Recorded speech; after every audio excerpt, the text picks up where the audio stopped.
We're going to make plays. We're going to play hard. We're going to do what we got to do. O-line, D-line, toughness, toughness, toughness, toughness. Hey, Buckeye Nation. Welcome to the Buckeye Cast, your only commercial-free Ohio State football podcast. These guys were born and bred in the Buckeye State, and they like to talk Buckeye football and drink bourbon. Subscribe and leave a review wherever you get your podcast. Now, pour a drink and pull up a stool. Here's your host, Joe Warwick.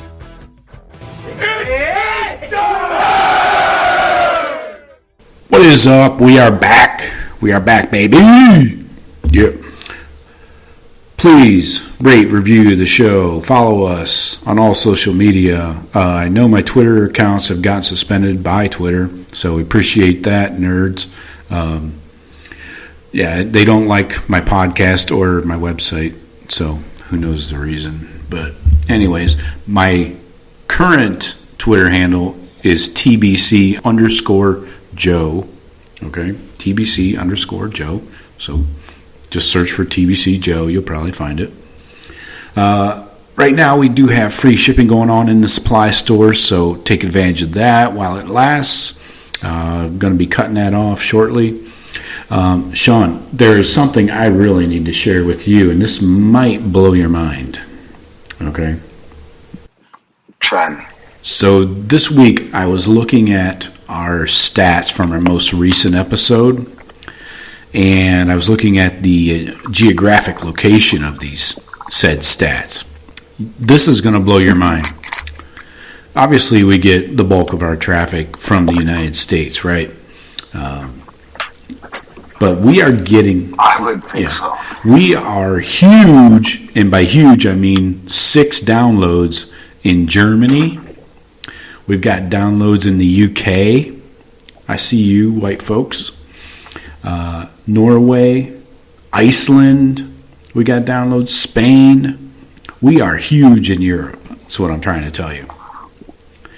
Well, I mean, it's kind of fitting because, Friday night was the Pitbull concert. Mr. Worldwide. Oh, we're worldwide. He's no longer Mr. Worldwide. This show is worldwide. We're taking over. So, yeah, I mean, the Germans kicking it in there with their brats and beers. We got the Nederlanders. That's military. Hats off to the service members. Of course.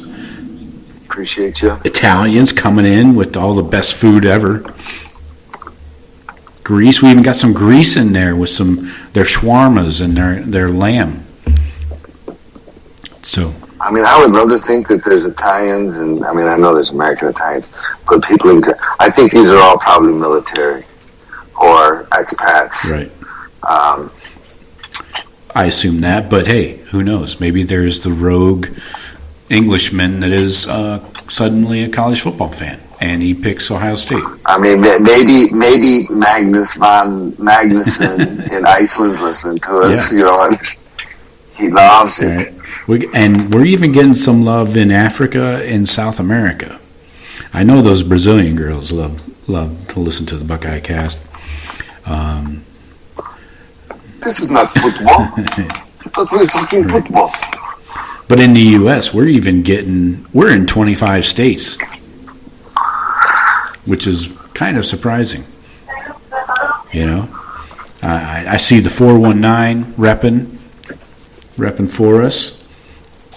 And Ohio is obviously going to bring in the bulk of our traffic, but we're huge in Florida, the Bay Area, California as well, Illinois for some reason, big time Buckeye contingent, Illinois and Tennessee. So, well, you get enough. Chicago's a big enough city. You got enough Columbus grads heading out there. Heading out that way for sure. New York's got a nice coverage, but my point of all this is to say that the Buckeye Cast is legitimately worldwide. So, like I said, Pitbull can kiss my ass. Anyways, so that was a trip down around the globe, and you have any bourbon you want to discuss tonight? Anything new on that front? No, unfortunately not. Kept it pretty sane this weekend, and had some girls' soccer tournament action I needed to attend to. Oh. Did have a couple Peronis with an Italian dinner, which was nice. Outside of that, nah. Nice. They didn't have bourbon at the girls' soccer? No, not at the concession.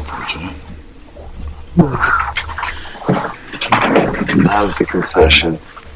Thought you lived in a nice area. Well, I was over in Grand Rapids, which is a nice area. It's a great town. I highly recommend it. The GR?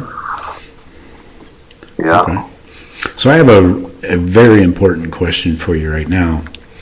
And what I would like to know is, how do you feel now that we officially are living in the CJ Stroud era? How does it make you feel? I don't know. It makes me feel like, okay, I like that there's a guy. It doesn't. I wasn't pulling for CJ Stroud over Miller or anybody. Taking the coach's judgment on, hey, this is our guy. Heard nothing but good things, and when I read some excerpts out of people watching practices and stuff, that he's really taken on a leadership role, and so I'm happy for the kid. Kind of like they said in that presser, it's not an accomplishment, it's an opportunity. So, there's a couple guys chomping at the bit to get in there. So, go out there and perform, kid. But it's yours to lose at this point. I mean, there's no more doubting that. It is your spot, and I wish him well. I think he'll do a fine job. I mean, to be the quarterback's coach at Ohio State, I almost think that they couldn't go wrong, frankly. Yeah.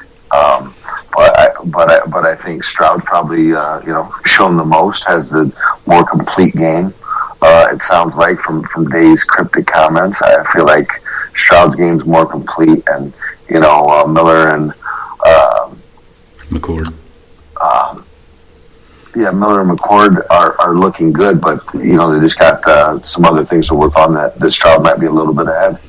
Yeah. But no, so it's good. Let's see it. And I was happy to hear Dave's comments that everybody's bought in, and he doesn't expect anybody to leave soon. He's like, I'm sure come January, people start rethinking about things, but these guys have bought in and they're on board. They know. I think Miller and McCord know at this point that they could be on a championship level football team, and it's I don't know. It's got to be at least a coin flip that that one of those two come in and have to perform and help this team win that natty at some point during the season or late in the season. So. I could see them being fully bought in, and I think they'll probably reassess after next year. Quinn isn't going to be a factor at all this year. I mean, people that are saying he'll get in, I just don't see it.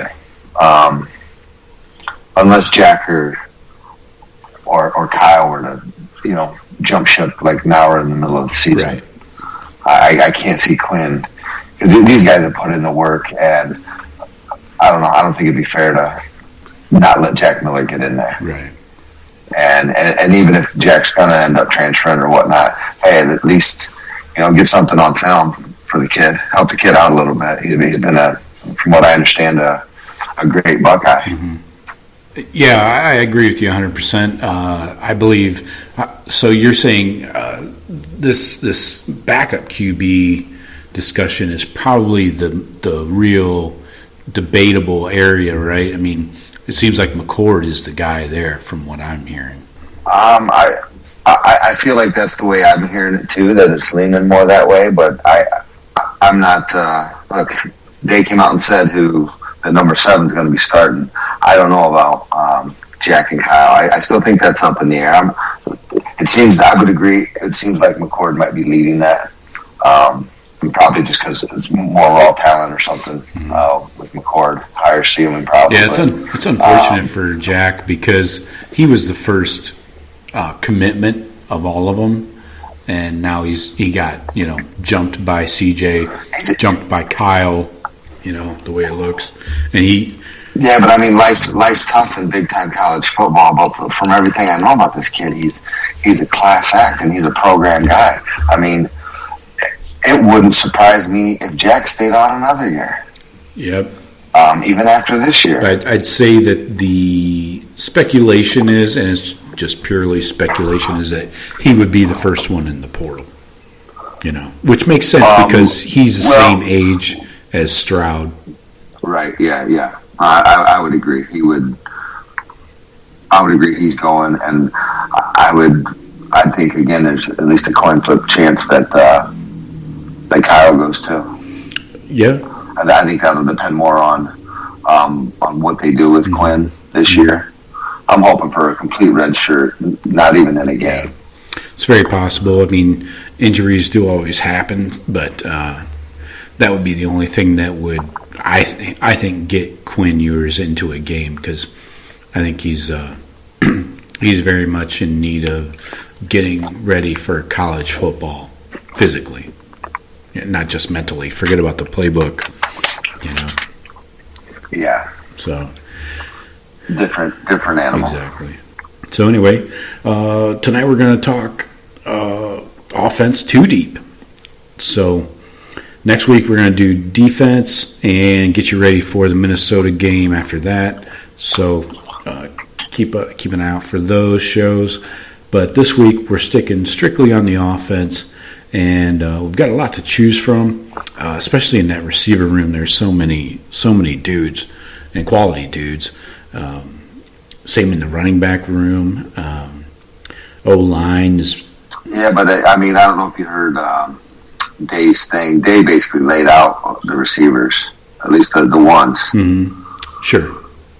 In there, if you caught it. Yeah, but the depth and the rotation, because they're going to probably rotate 6. So, you got.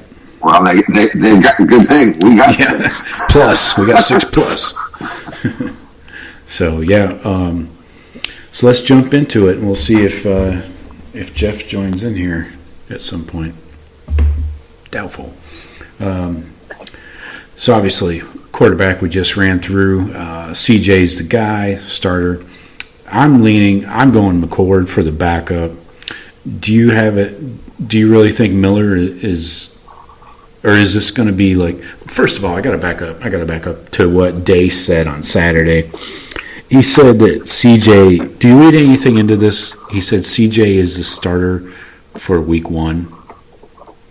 People start parsing words, and they're like, well, he said he's the starter for Week 1. Is this like an ongoing competition? And I don't buy into that, but I wondered what you thought of that.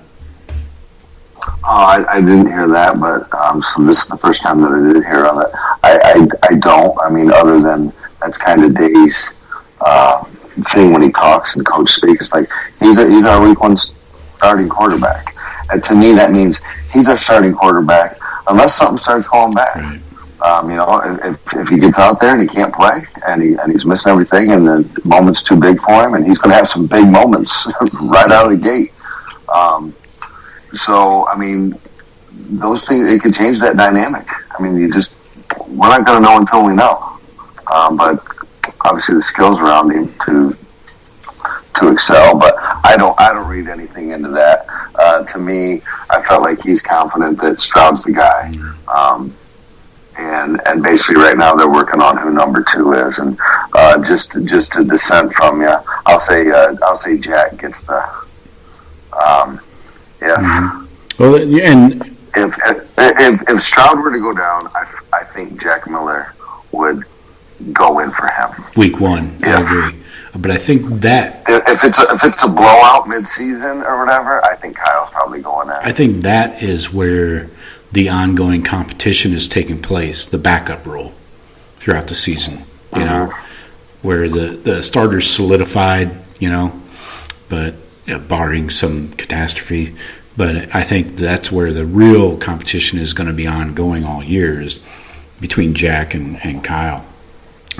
But yeah, early on, especially these bright light games, at least Jack's been on the field, taking a snap.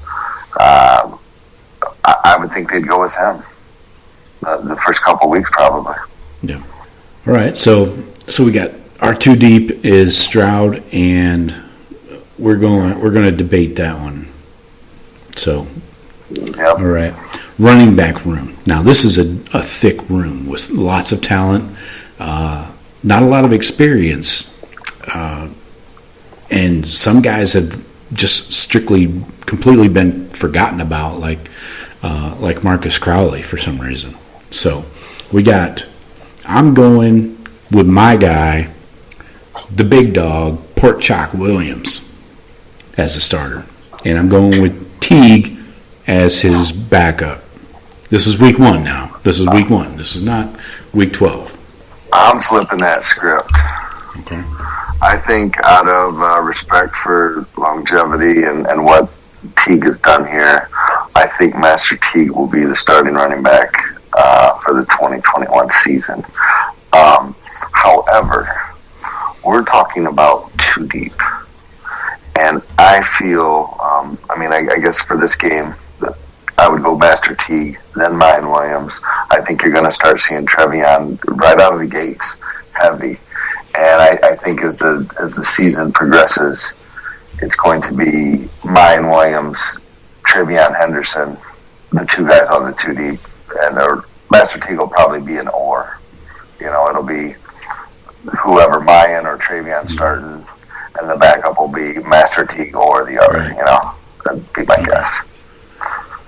And they might even list the quarterbacks that same way, week 1. Jack Miller or Kyle. All right, so let's look at it this way. Week 1, let's divide up carries let's go with 3 guys. Give me your percentages on your top 3.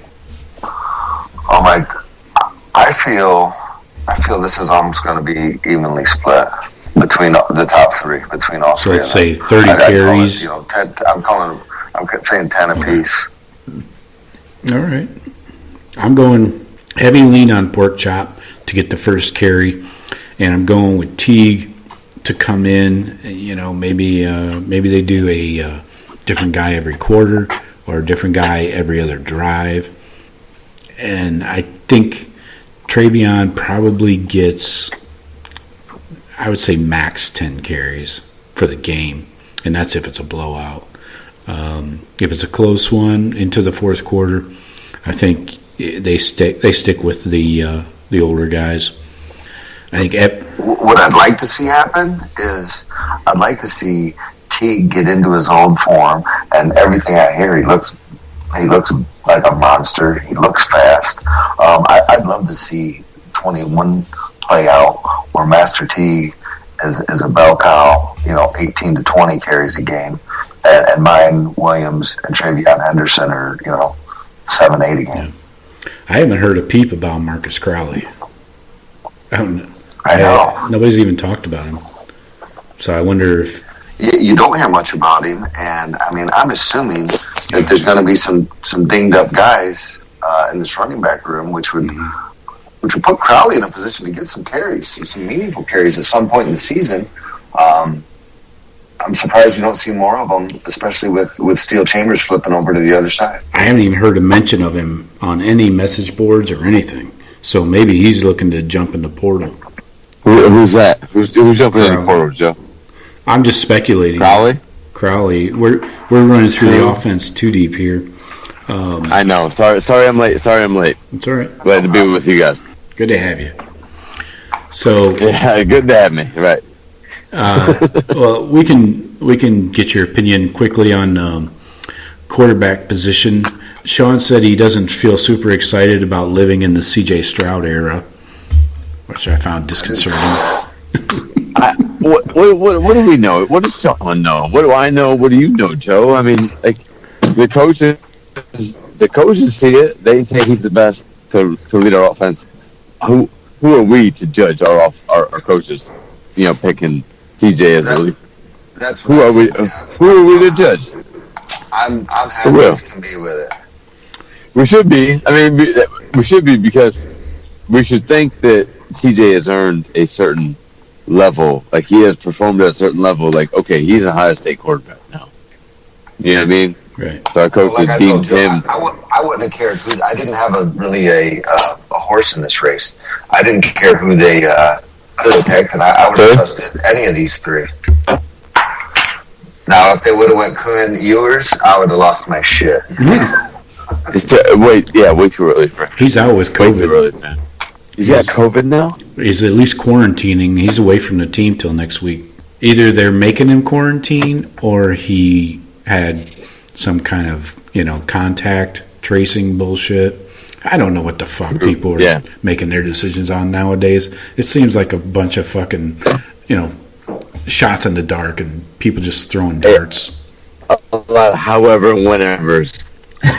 Yeah, what have yous. Right. So you're right. So how are you placing it at this stage? Right. So you're right.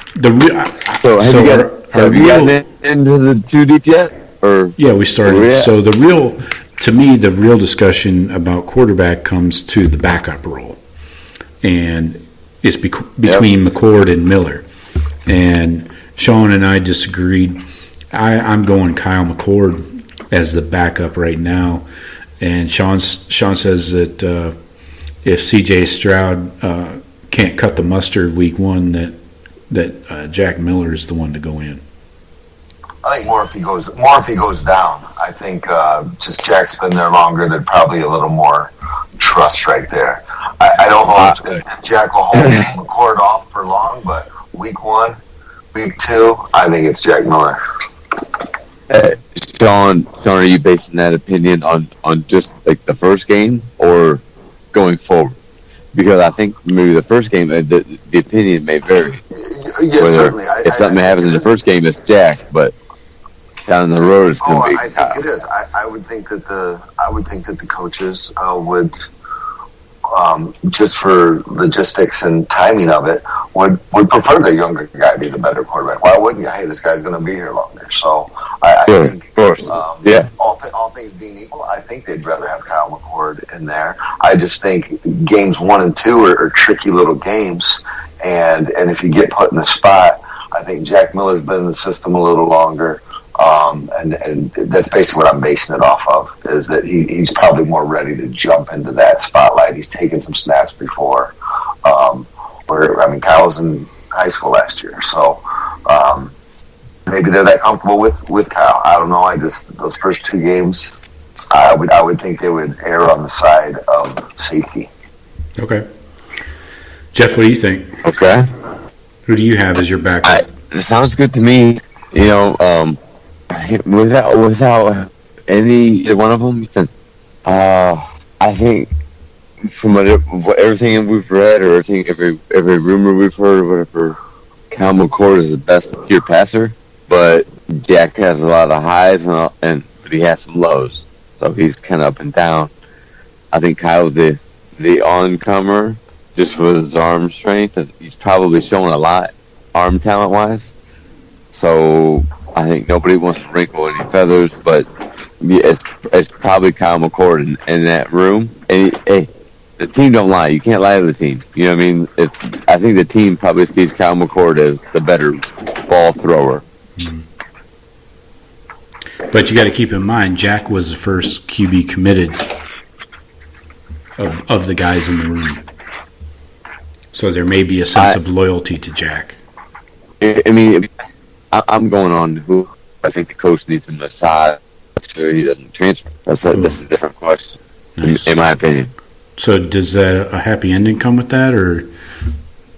I think Coach Day. I think Coach Day's trying to massage it right now. He's trying to keep all the quarterbacks here. He doesn't want any of them to leave. I'm sure he doesn't. Yeah. But Jack Miller's probably feeling right now like he's 3. He's probably got those feelings. I don't know, but he seems pretty loyal. So none of us. We're all jumping to conclusions when we try to get in, a kid's head as far as what he feels about the university and his opportunity. So you're saying that I think Ryan is working. I think he's got McCord second, and I think he's really trying to massage these quarterbacks' egos and mind and just trying to get their mind frame, their mind state right. So you're saying at the end of this massage, somebody's always going to be sore. Somebody's not getting a happy ending for sure. somebody's going to be sore. Somebody's not going to be sore. And their towel on the road. Yeah. That's what I think. I know. Okay. It seems the way that's the way it is. You know, one of them's going to leave because at least one of them's going to think they need to get on the playing field sooner than they would here. Okay. So let's move on to running back. But I think, yeah, let's do it. Let's go running back. Shawn, we'll just kind of quickly run through our comments we made earlier. Oh my God. So I'm going Pork Chop Williams with my starter, with Teague backing him up. And if I had to divvy up the carries, I'm going, if there's 30 carries in the game, 30 runs, I'm going probably 15 Pork Chop, 10 Teague, and a handful to Trey Henderson. What do you think, Shawn? Well, I told you I've got a flip-flop. I think out of loyalty, out of past production, I think Teague gets the nod as the starter. I think Mayan Williams is in line for that too. Could possibly say a Mayan Williams or Travion Henderson in that spot, as Ohio State is apt to do. Again, over the 30 carries, we hashed it earlier, Joe. I think you're going to see a pretty even split on this, 10-10-10. Again, I'd love to see it. I'd love to see Master T get back into form and just be a stud this year, and see him get 20 carries a game, and the other guys kind of get a handful, 7-8 carries. But I think it's really, from everything I've heard, I think Teague's earned the right to compete. I think Mayan Williams has busted his ass, and I think Travion Henderson's too electric to keep off the field. So I think they're going to try them all, and fairly evenly out of the gate. What do you think, Jeff? Yeah, everything we've read, everything we've heard, Trey Henderson looks explosive. He's consistently busting off big runs. So he's in his pass protection, from what Ryan Day said, is standard. It's the standard that we need at Ohio State. No, there's been no negative comments, of course. Shawn's probably pretty close with an even split type of sharing, but it seems like Mayan Williams.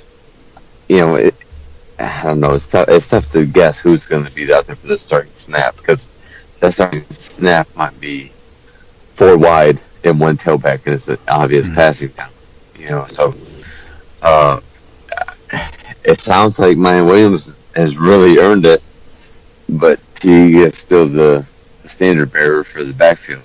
And Trey Henderson, no, he won't get the first. I will rule him out as first in the backfield, but I think we're going to see a lot of him that Thursday. So I think we'll see a lot of him early. So if you got 30 carries to divvy up, how do you dice them up between those 3? It might be close to that 10-10-10. Okay. And they're going to come in different points of the game. Sure. Obviously, how the game plays out will play the big factor in that. Right. But you could see Master Teague say get the first 2 and then the last 8. You know what I mean? Mm-hmm. I could see that for sure. Grind them out. We're up a couple touchdowns. Maybe 17 points we're up. And then we're just grinding on them, pounding out the clock, And then Teague comes back in and finishes. Yeah. All right. Let's move out to tight end here. Obviously, Rucker has to be the starter. I don't think anybody can debate that, right? No. Yeah. I mean, yeah. In the one tight end set, 2 tight end set, Rucker's the pass option out of the tight end slot for sure. No argument. So I'm going Cade Stover with the second tight end. He's a second-year guy. Definitely knows how to hit people, and I think really enjoys hitting people. So I'm going Ruckert Stover for my 2 deep. Shawn, what do you think? Don't forget we have Royer and G. Scott Jr. in this mix. Well, obviously it's Ruckert. I mean, there's no debating that. The guy hopefully brings the tight end position back to life for the Buckeyes.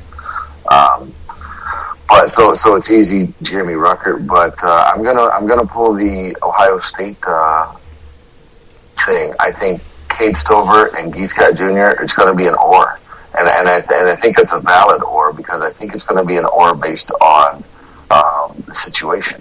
I think if it's 3rd and 1 and we're running a 2 tight end set, and I think it's going to be Cade Stover, because I hear he's an absolute mauler and he's just killing people. If it's 3rd and 16 and we're going to split out the tight end, I think it's going to be G. Scott. So to me, again, that's really going to be situation dependent, and I think you almost have to put. I'd be surprised if there's not an or with these 2 right here. Okay. Jeff, you give any love to Joe Royer, Bob Ross? No, I mean, I like to think that G. Scott is the opposite option of Cade Stover. I mean, from what we've heard from the coaches, because we haven't seen anything, there's no film. Joe Royer,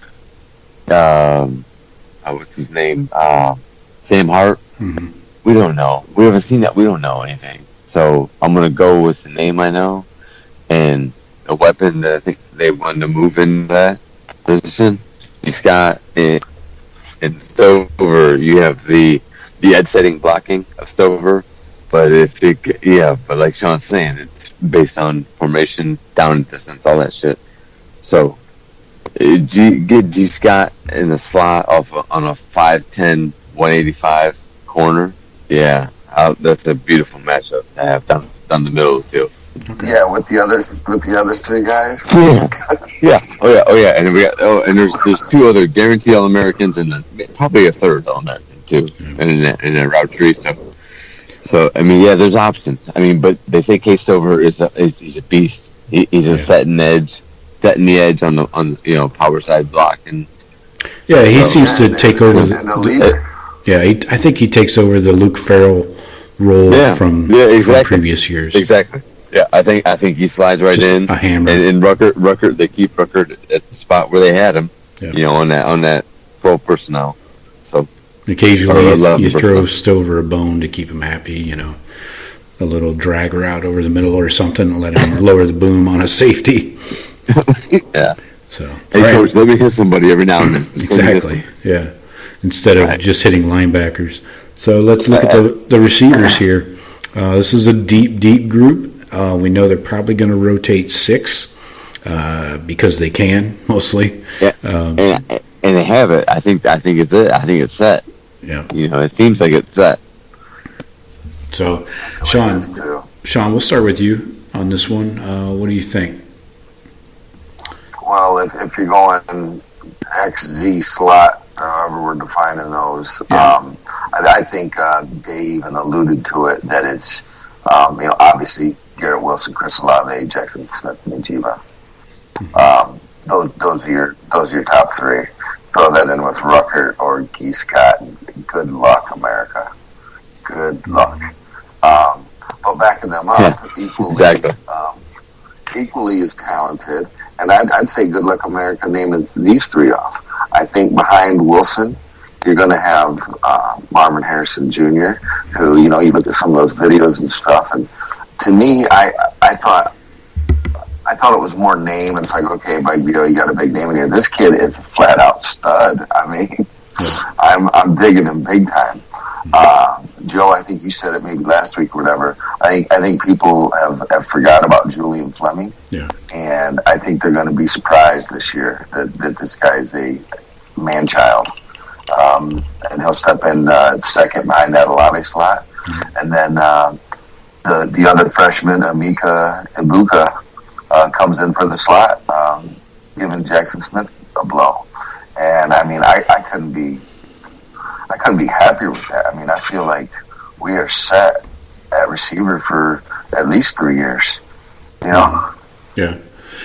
Yeah, I can't argue with that lineup. That's pretty much what I had written in stone. Yeah, Fleming coming off a shoulder surgery. He dealt mostly last year with a partially separated shoulder. So to see what he did still in limited action was amazing.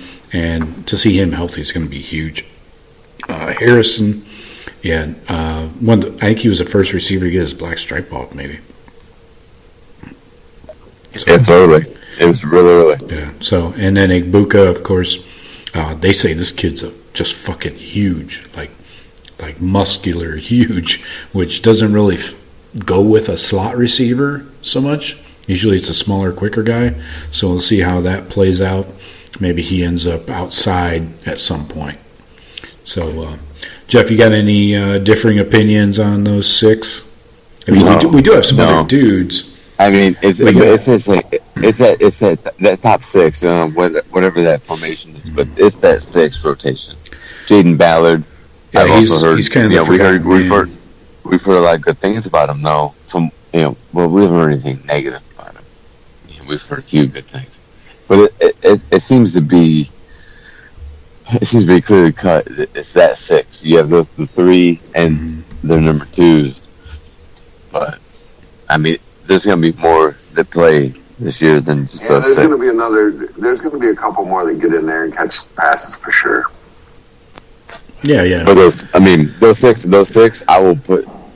Nobody in the country has a 6 like us. Mm-hmm. I mean, I would say nobody in the country has a 3 like us. No. But if you extend it to 4, 5, 6, whatever, and outside of that, I don't know, Jaden. I don't know if I'd go to the best 7. But if we get the best 6, I'll ride with that. Mm-hmm. All right. Excited. I'm super excited because there's no excuse. There's no excuse of, well, we didn't have the weapons his freshman year. The quarterback couldn't make it happen. No bullshit. We got everything that quarterback needs. We have everything our quarterback needs. Exactly. Everything. And moving on to everything. Yeah, the most important area that a young quarterback needs is. Oh, by the way, can you guys confirm this? I heard this once or twice. Does Ohio State have a quarterback on their roster that has thrown a college pass? Not yet. Confirmed? I heard okay, not yet. Thanks. I heard not one yet. Shawn, do you know if Ohio State has a quarterback that is over 19 years old? I don't know. I'm going to guess none are. Okay. I cannot confirm nor deny. Okay. I haven't checked any IDs, man, so I mean, that's not for me to say. Okay. Show me your papers, viewers. Yeah. So let's move to the O-line, the most important need and necessity for a young quarterback to keep him upright. O-line, a lot of names here, especially when you get into the 2 deep. A lot of moving parts. So I'm going to just rattle it off. I think it's been well publicized to this point. If unless you've been living under a rock, this is the way it's going to go. Left tackle, Nicholas Petit-Frere. Left guard, Thayer Munford. So Munford moves inside. Harry Miller, center. Paris Johnson, right guard. And then at right tackle, DeJuan Jones. So that's what it sounds like. That's what they're rolling with, and it's an interesting move. A lot of it, like we talked last week, hinged on DeJuan Jones getting his shit together and then putting it on the field. Well, one thing that might throw a wrench in that, and I agree with you, that's the way that they want it to be. But have I heard that been a little dinged up and maybe out of some of the practices, Thayer Munford? Mm-hmm. And if that's the case, now what does that do? Yeah. Now you're looking for someone to throw in at that other guard spot. It's a whole question.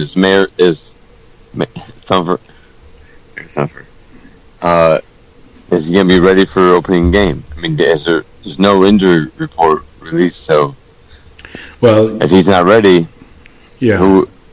Who's the backup left guard? Well, I think that's the key is moving him to guard makes him easier to replace than keeping him out at tackle, right? Because you can swap him out for a Josh Fryer or Matt Jones at guard because those guys can play that. Weipler. But we're limited on tackles. You know, we got guys that I don't know if I feel great about, like Jacob James, Trey LaRue, Grant Toutant.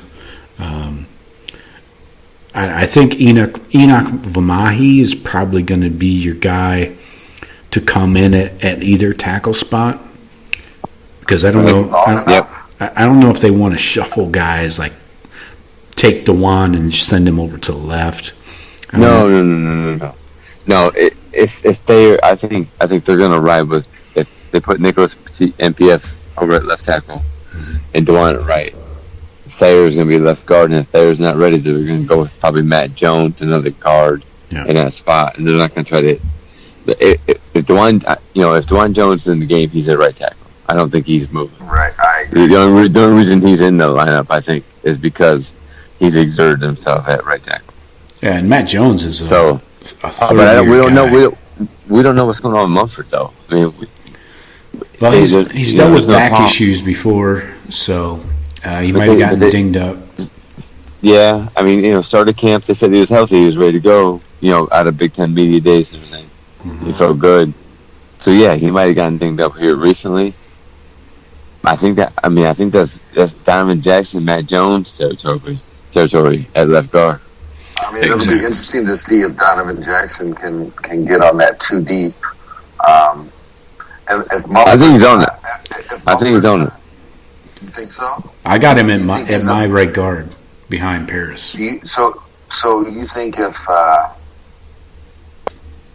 for instance, if Paris Johnson were to heaven forbid, have something happen to him during the game, where he had to come out, you think they'd slide Donovan Jackson in there? I think they'd put one of the guys that have been there for a little bit. I think it's Matt Jones. If Matt Jones isn't already in the game, Matt Jones is going in. The first guard spot, I think it's Matt Jones. Now, when the second offense comes in, I think Donovan Jackson would probably be on that spot. But I don't think that they would throw him to the Wolves to start.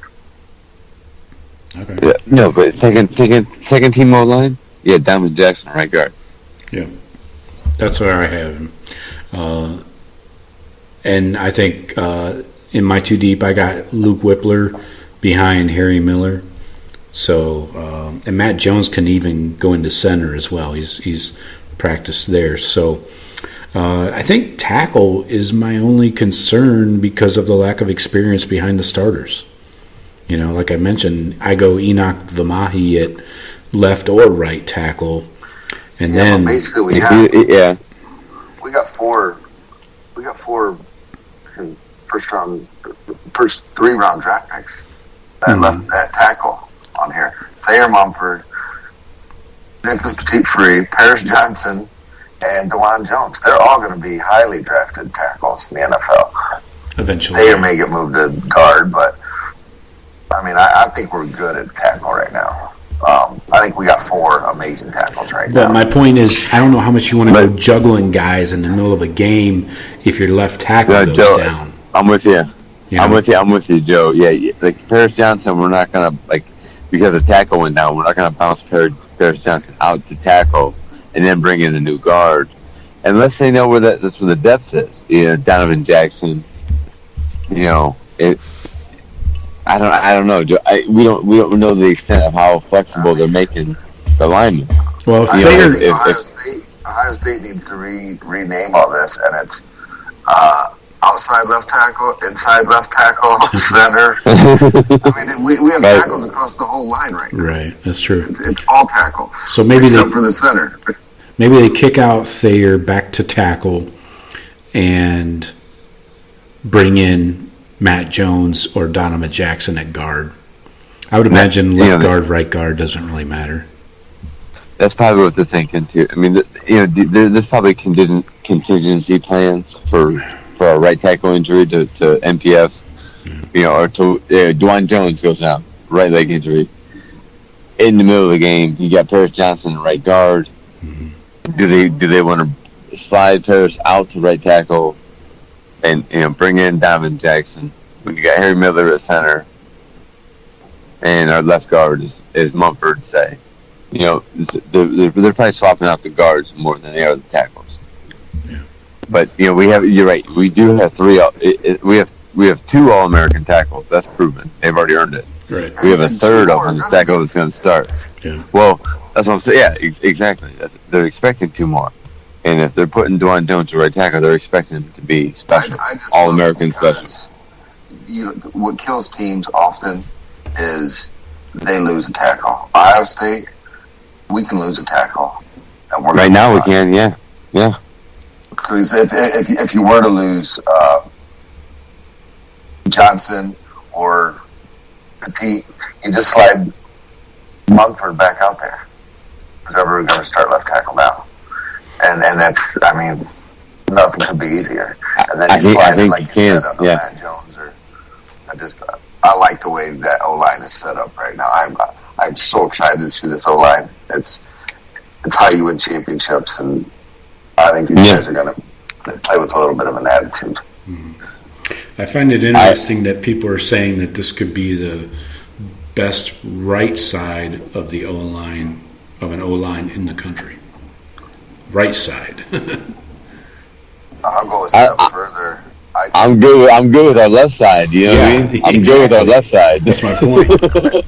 Maybe you got to pull up some old lines for me because I know I get recency bias. Well, Orlando Pace was on left tackle. Corey Stringer was a right tackle at the time. Together. Yeah. I don't know the right guard, but that's a good start right there with the 2 tackles. That is a pretty good start. Does it matter who the guards are? I don't know the guard though. I don't know the right guard. Does it matter? Know the right guard. Yeah, but we might be looking at not necessarily a Pace, but high-level guys where these guys all could be Corey Stringers, all of them.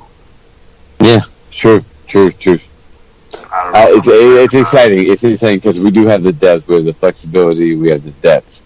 We've had one or the other through the years, but this year, you feel good that 5 guys could be interchangeable. They could change out if they needed to. It's comforting. The quarterback's gonna need it. The running game, the explosive receiving, passing game, perfect mix right here. Hey, you couldn't ask for a better situation as a freshman quarterback. Yeah. You kidding me? We finally gotten you got the best O-line. I'm elite everywhere. Everywhere around me, I'm catching a snap.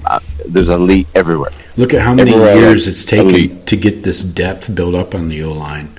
It was pretty shitty last. I would say up until last year, it was pretty weak when you start looking at the 2 deep. Oh God! You remember when Demetrius Knox used to come into the game, and I would text you, Joe, instantly. Right. I'm like, oh fuck me, here we Yeah. go. Yeah, guys like that. Jesus. So, yeah. So that's our offense 2 deep. Like I mentioned earlier, please join us next week for the defense 2 deep in our Minnesota pregame breakdown. But to finish tonight's show, I had a quick topic. We don't have to go too deep on this. So I posed this to Shawn earlier and wanted to get your opinion, Jeff, both of you actually at the same time. So the question is, of these 4 teams, do you see one of them with 2 losses on the regular season? Here are the 4 teams: Alabama, Ohio State, Oklahoma, and Georgia. Do you see a team with 2 losses, or more than one team? Are we talking conference championship games too? No, regular season only. Yeah, I do. Who is it? Georgia. Oh, wow. I think we landed on the same one. Shawn, is that what you had? Well, again, I think the questions doesn't add in Clemson. I think that early Clemson-Georgia game kind of will decide if Georgia wins that, Georgia's not going to lose 2 games. Well, okay, that's it. See, I'm picking Georgia to lose against Wisconsin, so that's where my 2 losses come in. But you're right. No, it all hinges on the game. That game is a swing. That game is a swing gate for sure. For sure. That's the game that's, and if Clemson loses that, Clemson possibly lose 2 games. So that's I don't know. That's a great game. I can't wait to see that one. Yeah, so I'm picking Clemson in that game. So I'm giving Georgia 2 losses. I'm giving Georgia loss against Clemson, and maybe a Florida game. I forget what the cross conference is. If they have to go to A&M. No, LSU. Their schedule is really weak this year. It's like 60th most difficult in the country. Imagine that. Oh, Georgia. Here we go. We're going to get the battle cries from Georgia all year. Yeah. And never get those shit to bed. And they'll go quiet. They'll end up losing in Tennessee, and ruining their whole season. Like they always do. Oklahoma's got an easy fucking schedule, too. They're number 51. They do. Ours is 47th. So all these 4 teams. Iowa State might get them once. That's right. Yeah. It might be the same as last year. One of them trips the other one up in the regular season, and then they get revenge in the conference championship. Either way. Well, they got Iowa State and at Oklahoma State back to back. At Iowa State. You said at Iowa State and then Bedlam at Stillwater? No. They got Iowa State at home and then at Oklahoma State to finish. But still, those are 2 challenging games for them. Yeah, sure it is. Yeah, rivalry game where Oklahoma State's closer to Oklahoma than our rival is to us, for sure. Yeah. And Texas will give them a game no matter what. Yeah. Oh yeah. That game can go either way. That's a momentum game. And Texas has players. They do have some players. Now I don't know about Sark and how much defense they really are preaching, but that's still going to be a good game, a decent game. It should be competitive at least. It should be, unless Texas just shifted that completely. Yeah. I don't see 2 losses on this Georgia schedule. I mean, I know they got dudes dropping like flies. They basically have almost no receiver room right now. But they just lost. There are like 5 running backs out there. But you love JT Daniels, really? You love him that much? You don't think they can lose 2? I think JT Daniels is terrible. I don't know why everybody's so high on him. When's the last time he played? I can't tell you. Been a while. I don't know if I've ever seen the guy play. I saw him play for USC. Yeah. I saw him play for USC. I didn't watch a lot of USC games. Not in the last 3 years. You weren't missing much. It was just those late night covers.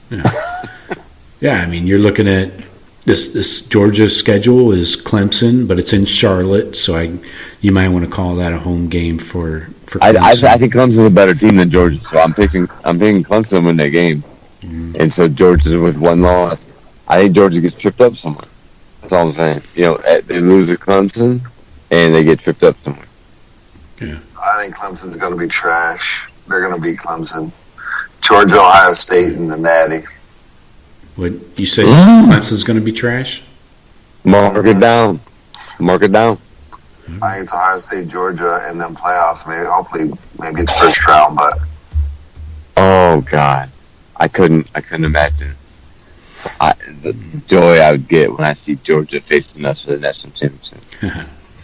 Yeah, they took that Clemson Georgia game off the board. Interesting. What's that? Really? They took it off. No line. Yeah. Oh fuck! What do they know? What's that? What do they know? What does Vegas know? Well, I think it's because of the injuries. I think it's the injuries that Georgia's sustained. They just had a DB. It would have been like a nickelback go out, and then a receiver, and that Eric Gilbert that transferred from LSU. He's out. He's like missing from the team for some reason. Nobody will talk about, but it must be something personal. But their receiver core is like nobody. Like, I'm not sure they even have walk-ons to put on the field. They're down so far. And JT Daniels is not the second coming. So you think if Georgia squeaks past Clemson and then runs to the SEC East, I don't know what their cross matches are, and they meet Bama in the SEC championship. So, Shawn, are you picking the SEC new winner, a new champion with Georgia? Yeah, because they're gonna make the playoffs. So you saying 0 undefeated or one loss? They might have a loss in there, but they'll make the championship game and they'll beat Bama in it. Here's a little taste of how Vegas sees Georgia right now. The 2 games that are on the board for this season has Georgia favored by 8 against Florida in Jacksonville, and then has them favored by 9 at Auburn. So that's a little flavor. That's the game after. That's after the cocktail party. It's at Auburn. That might be the flip-up right there. October 9th and October 30th. The Florida game's like 3 weeks later. Oh. Man. But look, that's basically on the road for them. Yeah. Twice, and they're favored by over a touchdown both places. Right. Georgia's loaded. Yeah. Yeah, definitely.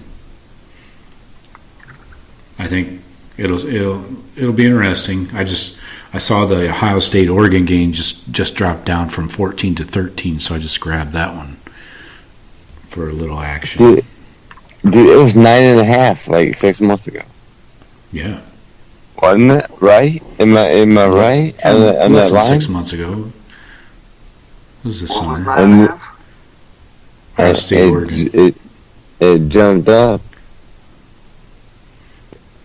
Yeah, I mean, we got Oregon. Dude, we have Oregon coming in on a fucking noon kickoff for them. Start the season. They're still gonna be yawning when warm up is going on. We there's no excuse. We should put it on physically in the jump. Yeah, we're gonna get a lot of receivers catching a lot of balls. Just gonna be moving around. It's gonna be fun. It's gonna be fun. I don't know. I'm excited. Our offense, we have everything. We have depth at running back, depth at receiver, depth at O-line, and our top level is top notch everywhere. So it's a as usual, natty or bust type of year. I feel. I mean, it's playoff. It's playoff, question right? mark is It's playoff. We're not. One of these quarterbacks has to play at a high level, and TBD on that back end of that defense. Mm-hmm. Yeah, that's the scheme and I think you're going to have a lot of pressure up front from the line this year. I think you're going to have a lot of pressure, so I think that's going to help those guys out back there. But I guess we'll get into that next week. Yeah, exactly. Yeah, that Big Ten schedule is really just a formality for us. I mean, we're set on a bigger goal. As long as they don't lose focus, we're gonna be fine. But we're at that bigger goal, like that off in the distance. Yeah, we know where they need to be. They're just gonna work towards it as the season builds. That's what we want to see. Building towards that playoff where they know. Yeah, because they played the best competition. Clemson and Alabama last year. They know they're going to see them again. Just having that laser focus on week by week, but knowing what's there. All right, folks. Great show. That was your offensive too deep. like I mentioned earlier, we're going to hit you with the defense 2 deep next weekend, and then we'll get you ready for the Minnesota game. And, wow, I can't believe week 1's going to be here in less than 2 weeks. So, as always, please don't forget to rate and review the show. It helps other people find us. And hit us up on social media. Jeff, Shawn, appreciate you joining us tonight. Thank you. No doubt. See you later, boys. All right, brother. See you.